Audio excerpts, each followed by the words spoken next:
Segunda Guerra Tiránida.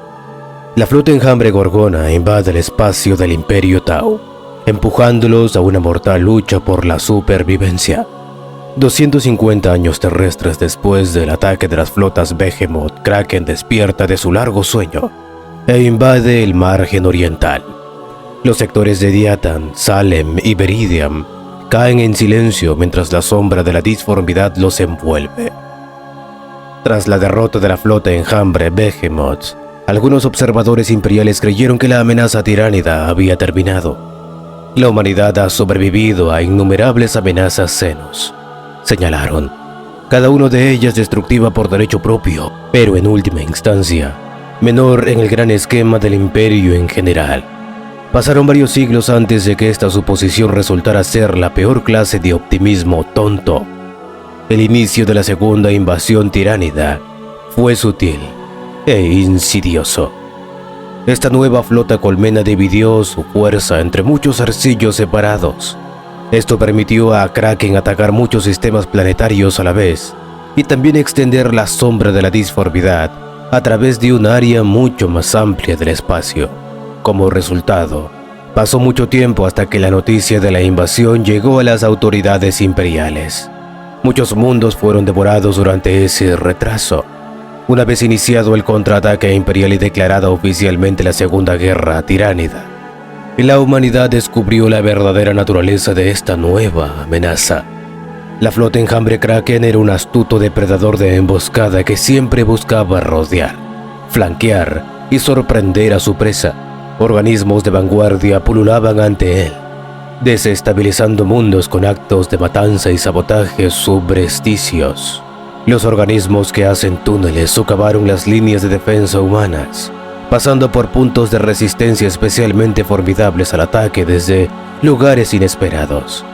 Kraken atacó en más frentes de lo que el imperio podía defender, obligando a su presa a sacrificar mundos y sistemas de menor prioridad para proteger ubicaciones estratégicamente más vitales. El imperio tenía varias preocupaciones sobre los levantamientos. Uno de ellos era el planeta llamado Ícaro o Ichar IV.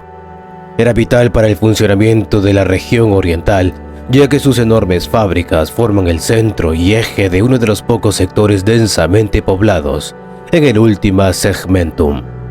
El planeta entero había sido arrebatado al control del imperio por un grupo fundamentalista religioso llamado la Hermandad.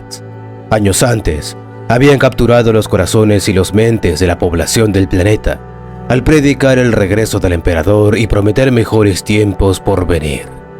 Este es el tipo de promesa que buscaban los trabajadores de las fábricas después de una vida sin poder ni libertad.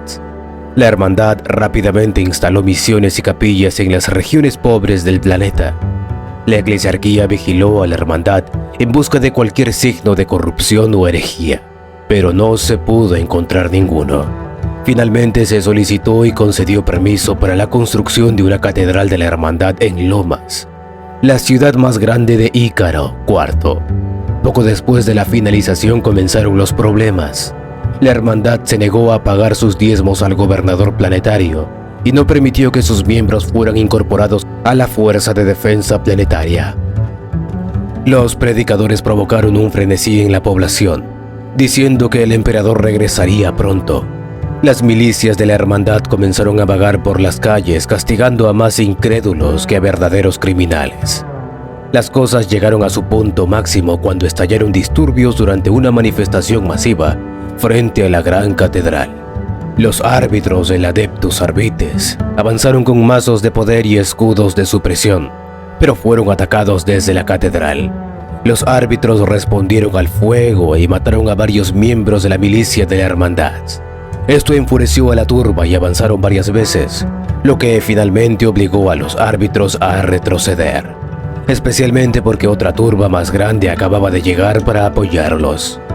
Luego, los disturbios se extendieron por todo el planeta y la mayoría de las fuerzas de los árbitres fueron obligados a retroceder. Cuando se llamó a la Fuerza de Defensa Planetaria, la mayoría se rebeló y se unió a las filas de la Hermandad. Finalmente, la noticia del asesinato del gobernador planetario llegó al público y estallaron feroces combates en todas las ciudades del planeta. En cuestión de horas, se vio tanques decorados con pancartas revolucionarias circulando por las carreteras de las ciudades, haciendo retroceder a los arbites. Al amanecer, la noticia del asesinato del gobernador y de la mayoría de sus ministros se había extendido por todo el planeta, y la hermandad rápidamente tomó el control de varias estaciones de radiodifusión, anunciando su nuevo estado teocrático. Los arbites todavía tenían el control de la mayor parte del campo y de la fortaleza de Arbites en el centro de Lomas. La mayoría de las ciudades habían sido capturadas por la hermandad, negando a los arbites recursos vitales. El inquisidor Ahmar llegó 27 días después de la rebelión, el mismo día en que la fortaleza fue invadida por las fuerzas de la hermandad. Sin embargo, la mayoría de los jueces de la fortaleza escaparon y tomaron el control de los 4 principales centrales eléctricas de la ciudad. El inquisidor Ahmar vio esto más como una rebelión organizada que como un estallido esporádico de sentimiento. Pidió el apoyo de los Ultramarines para ayudar a retomar el planeta. Mientras las fuerzas imperiales esperaban la llegada de los Ultramarines, bombardearon las ciudades y rechazaron los feroces ataques de los batallones de la milicia. Los repetidos intentos de llegar a las centrales fracasaron, y 6 días después de la llegada de Ahmar, detonaron varias bombas Melta destruyendo completamente los generadores. Ahora la guerra se convirtió en una lucha urbana larga y agotadora, con un aumento vertiginoso de las bajas a diario.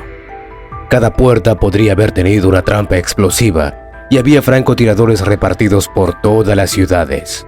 Patrullas enteras de la Guardia Imperial desaparecieron sin dejar rastro a la vorágine. Esto era lo mismo en todo el planeta, ya que la hermandad poseía las armerías de la Guardia Imperial y tenía mucha más gente a quien recurrir para convertirse en soldados. El inquisidor Ahmar dirigió varias fuerzas pequeñas a Lomas para descubrir la naturaleza de la hermandad. Estaba reconstruyendo lentamente la historia cuando una incursión casual mató a un neófito de la hermandad y vio qué clase de criatura lideraba la revuelta. Ahmar envió un mensaje confirmando sus temores de otra invasión a la Inquisición y esperó a los Ultramarines. 39 días después de que comenzara la rebelión, la barcaza de batalla El Octavius entró en órbita y desplegó sus cápsulas de lanzamiento. Las defensas planetarias estaban en gran medida inactivas debido al daño a los generadores, y como tal, las bajas en el aterrizaje fueron leves. Los marines espaciales aseguraron las armerías y el palacio del gobernador, y rechazaron varios contraataques mal organizados, causando bajas masivas. Afuera, la Guardia Imperial lanzó ataques masivos para unirse con los Ultramarines, utilizando sus tanques de batalla Lehman Ross como puntos fuertes móviles y las líneas de la hermandad dobladas hacia atrás. Más de 20 marines espaciales con armadura Terminator se teletransportaron a la capilla y destruyeron a los defensores de la capilla después de que Ahmar enviara un mensaje al Octavius a través de un satélite espía. Más guardias aparecieron por las puertas laterales y una tormenta de rayos láser y proyectiles automáticos estalló, masacrando a muchos de los guardias, pero no antes de que varios de los Terminators fueran arrastrados hacia abajo. El único lanzallamas pesado de los Terminators demostró ser invaluable, ya que sus llamas incineraron a las fuerzas asaltantes desprotegidas. Algunos de los neófitos atacaban con velocidad inhumana y garras terribles. Luego, los Terminators se dispersaron y buscaron la gran cantidad de pasadizos secretos que debía de haber. Pronto encontraron uno debajo del altar, y el altar fue rápidamente retirado. Mientras descendían hacia la cripta, oyeron el ruido de garras contra la piedra. Cuando las criaturas saltaron a las luces de los Ultramarines, fueron identificados como Genestealers. Esto demostró que la creencia del Inquisidor de que había un aquelarre en el corazón de la revolución era cierto. Cientos de Genestealers murieron, amontonándose unos encima de otros. Finalmente los números de la horda se agotaron en su ataque. Varios Terminators habían muerto cuando sus armaduras fueron desgarradas por las garras inhumanamente afiladas de los Genestealers. El resto se adentró más en la cripta sin encontrar más criaturas. En lo profundo de la ciudad, encontraron una enorme caverna donde estaba sentado el enorme e hinchado bisabuelo de la prole, el patriarca Genestealer. A medida que los Terminators se acercaban, otra horda de Genestealer, con la intención de proteger al Gran Padre, atacó a los Terminators aparentemente de la nada. Los boulders de asalto sonaron, lo que provocó una carnicería. El bibliotecario del capítulo se abrió camino hasta el estrado, pero el patriarca usó sus poderes psíquicos para atacar al bibliotecario. Una oleada de la capucha psíquica rompió el hechizo y el bibliotecario obligó a su cuerpo a salir del mundo real por un instante, y luego reapareció, teletransportado al estrado. La criatura arremetió, y sangre y chispas volaron del bibliotecario, pero el patriarca detuvo fácilmente el golpe de respuesta. El bibliotecario llamó a sus hermanos de batalla y el estrado fue barrido con fuego de Volter. Algunos proyectiles alcanzaron la armadura del bibliotecario, pero el patriarca también resultó herido. El bibliotecario aprovechó esta oportunidad para atacar con su hacha de poder. El propio poder psíquico del bibliotecario detrás del golpe permitió que el arma atravesara la dura piel del patriarca. El patriarca estaba muerto, dejando repentinamente a la prole y a toda la revolución sin líder. La revolución sintió la muerte de su líder y perdió impulso y cohesión. Los Terminators restantes mataron al resto de los Genestealer, y las batallas de arriba se detuvieron en su mayor parte, ya que los revolucionarios solo pudieron retirarse. Pequeños grupos de acólitos y neófitos mantuvieron sus posiciones en búnkeres y torres, pero pronto fueron destruidos por los tanques y vehículos pesados de combate de la Guardia Imperial. Ishar IV volvió a estar bajo el control del Imperio, y todos los restos del culto Genestealer, los Genestealer híbridos, humanos infectados, miembros del culto y traidores, fueron eliminados sin piedad. El Inquisidor Ahmad, al frente de los Ultramarines, purgó metódicamente el planeta, que finalmente volvió a la normalidad. O al menos eso parecía. Pero todavía quedaban preguntas sin respuestas. Uno fue el destino del líder humano de la Hermandad, ya que su cuerpo nunca fue encontrado. La segunda fue que los astrópatas habían informado de un cambio en la disformidad aún distante.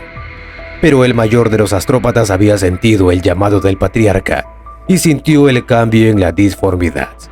Había sentido algo vasto y sombrío, una entidad monstruosa que había dirigido su atención a Ishar IV. Pero el Inquisidor tenía claro que los tiránidos habían regresado con una nueva flota enjambre. En la confusión y la rebelión, los planetas en el camino del Kraken fueron fácilmente consumidos. La batalla de Ícaro o Ishar IV. Cuando Kraken se acercó a Ishar IV en el 992 del milenio 41, devorando cientos de planetas a su paso, miles de Genestealer surgieron de debajo de la superficie del planeta, desmintiendo las afirmaciones de que la infestación de Genestealer había sido purgada años antes. Mientras reinaba la confusión y las defensas imperiales eran invadidas, cantidades masivas de tiránidos aterrizaron en el mundo colmena. Estos incluían no solo Gauns, sino también Warriors, Carnifex, criaturas más grandes como Tirannofex, Hierofantes, Biotitanes y mucho más. Los tiránidos estaban arrojando todo lo que tenían a su disposición en Ishar IV. Como sea, no todo se perdió. Prevenido debido a la infestación anterior, el Imperio pudo contar con una fuerte defensa del sistema e infligió grandes pérdidas a los tiránidos. Las defensas imperiales fueron reforzadas significativamente por Marneus Calgar, señor de los Ultramarines y un curtido veterano de la batalla por Macrae, quien lideró tanto a sus propios marines espaciales como a sus aliados una vez más. Utilizando tácticas que había desarrollado en la Primera Guerra Tiránica, Calgar reunió a los defensores de Ishar IV y expulsó a los tiránidos del mundo después de una lucha feroz. En una repetición de la historia, Calgar se enfrentó nuevamente al Señor del Enjambre, tal y como lo había hecho durante la batalla por Ultramar. Esta vez, sin embargo, sería Calgar quien saldría triunfante, matando a la bestia en un duelo épico. Sin el Señor del Enjambre para contrarrestar las estrategias de Calgar, los tiránidos fueron expulsados del mundo. Sin embargo, la victoria fue superficial, ya que Ishar IV yacía en ruinas. Peor aún, los aliados de los Ultramarines, Los guadañas del emperador y los lamentadores fueron prácticamente aniquilados. La condena de Iyanden.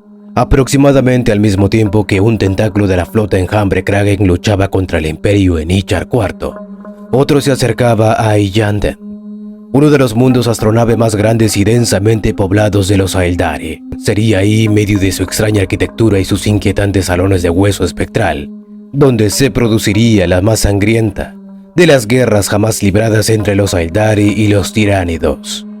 Aunque los videntes de Iyanden ya habían anticipado malos presagios en las sendas del porvenir, la primera evidencia de la amenaza tiránida fue detectada por los exploradores del mundo astronave, quienes informaron de que un gran tentáculo de la flota enjambre Kraken se dirigía directamente hacia Iyanden. La flota tiránida era demasiado grande para huir, y ninguna línea de batalla parecía poder contenerla.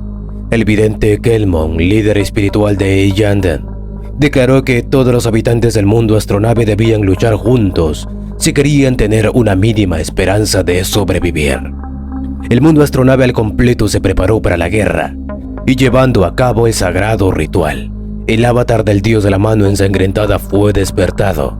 Como algo similar a la profanación de tumbas, los mundos astronave, para reparar y reemplazar las joyas espirituales, fueron arrancados de sus lugares de descanso y colocadas en los armazones de guerra para luchar junto a sus hijos aún vivos. El hecho de que los Aeldari se vieran obligados a cometer este acto tan desagradable da testimonio de la terrible amenaza que supuso la flota enjambre. Sin la intervención de los guerreros espectrales, los tiránidos habrían arrasado el mundo astronave, aunque Kelmon estaba arriesgando toda la sabiduría y la memoria cultural de Iyanden, acumulada desde el inicio de los tiempos. Los Aeldari no pelean en guerras de desgaste, por propia voluntad, y poco a poco fueron sucumbiendo a las mandíbulas del gran devorador, que se cerraban cada vez más sobre ellos. En ese momento, Iyanden fue golpeado por dos oleadas de enjambres en rápida sucesión, que empequeñecieron todos los asaltos anteriores combinados, destruyendo al resto de la flota Aeldari. La hinchada nave tiránida borró las estrellas mientras descendía sobre su presa, vomitando ejércitos de horribles criaturas en los inmaculados paraísos de Iyanden, produciendo un terrible grito psíquico que resonó alrededor de la infraestructura del mundo astronave, mientras hordas de escurridizos extraterrestres se lanzaban hacia su corazón. La sombra desciende. Los primeros enjambres tiránidos atacaron 20 días después. Para entonces el mundo astronave ya llevaba una semana aislada por el efecto de la sombra de disformidad, provocando un oscuro malestar en el corazón de los Aeldari. Los tiránidos se acercaron al inmenso mundo astronave como un enorme banco de tiburones atacando en incesantes oleadas, y la formidable flota espacial de Iyanden los repelió una tras otra. Incluso con todos los Aeldari de Iyanden movilizados para la lucha, el enjambre seguía superándolos ampliamente en número. Con todo el dolor de su corazón, el vidente Kelmon ordenó despertar a los guardianes espectrales, en un acto considerado por muchos Aeldari terrible. Kraken golpea. La batalla estalló por todo el mundo astronave. Los enfrentamientos fueron brutales y cercanos entre fuerzas separadas apenas por el ancho de un corredor en un muro de hueso espectral. Los guardianes Aeldari libraron sangrientas batallas contra un gran número de termogantes, mientras proyectiles shuriken y chirriantes gusanos carnosos surcaban el aire con igual letalidad. Los guerreros de la senda y los guardias espectrales intentaron abrirse camino a través de las enormes masas de Genestealer y guerreros tiránidos que saturaban los corredores arteriales como un maligno cáncer. Encima de los curvos pasillos, los halcones y las gárgolas se enfrentaron a una danza aérea mortal, mientras los elegantes aviones de combate y arpías con alas de murciélago intercambiaban roles de cazador y presa a vertiginosas velocidades en medio de las agujas de alabastro. Los Carnifex luchaban contra los ancestrales señores espectrales al tiempo que los trigones se enfrentaban a los imponentes caballeros espectrales. Los gráciles titanes fantasmas se enfrentaban contra los grotescos biotitanes, matándose entre sí sobre una superficie repleta de esporas. La guerra se extendió incluso más allá del reino material mientras zoantropos y brujos combatían en poderosos duelos psíquicos. Los Aeldari no tenían lugar para esconderse. ningún santuario que los tiránidos no pudieran traspasar, y ningún guerrero o arma de guerra que los alienígenas no pudieran igualar. En poco tiempo, los guerreros espectrales superaron en número a los Aeldaris vivos. Los guerreros Aeldari vendieron cara sus vidas haciendo pagar a los tiránidos un altísimo precio en bajas, aunque no las suficientes. Primero cayó la fortaleza de las lágrimas, luego el santuario de Azurian fue destruido, y el más terrible de todos los sucesos fue la devastación que las hordas tiránidas llevaron a cabo en los bosques del silencio. Se dice que muchos de los Aeldari lloraron lágrimas de rabia y tristeza al ver el daño infringido en su precioso bosque santuario, dándose cuenta de lo cerca que se encontraban de la extinción. El hijo pródigo, la noticia del peligro que corría a Iyanden, logró llegar al príncipe Iriel a pesar de las barreras psíquicas que aislaban el mundo astronave. Aunque Iriel se había exiliado hacía mucho tiempo y había prometido no volver jamás a su lugar de nacimiento, no podía dar la espalda a Iyanden en su hora más oscura. Atemporando la ira que aún sentía hacia su antiguo hogar, el príncipe renegado ordenó a su flota poner rumbo a la batalla. Como si fueran la propia lanza ardiente de Kaine, las fuerzas de Iriel atravesaron el bloque de la flota enjambre Kraken y penetraron profundamente la bioflota que envolvía a Iyanden. El príncipe renegado era un almirante sin igual, y uniéndose a los restos de la flota de Iyanden, logró llegar hasta el corazón del enjambre tiránido. Iriel se las ingenió para impedir que ninguna otra nave llegase hasta el malherido mundo astronave, al tiempo que coordinaba una serie de contraataques contra los bionaves de mayor tamaño. La flota Kraken lanzó 2 nuevas oleadas, pero ambas fueron destruidas. Diezmadas y cazadas, las fuerzas de Iriel se prepararon para vender cara a sus vidas, ya que estaban seguros de que la siguiente oleada los masacraría. Sin embargo, pasaron los minutos y las horas, mientras los Aeldari vigilaban con sus runas y escáneres los alrededores esperando un siguiente asalto que nunca llegó. La flota espacial de la mente enjambre había sido derrotada. Mis leales guerreros, mis parientes, por nuestros lazos y acciones, nuestro hogar se enfrenta a la destrucción. Nuestro pueblo se muere. La luz de Iyanden se desvanece, pero aún no se ha extinguido. Que los marginados y los exiliados me sigan a la guerra. Como una lanza de fuego perforaremos la oscuridad.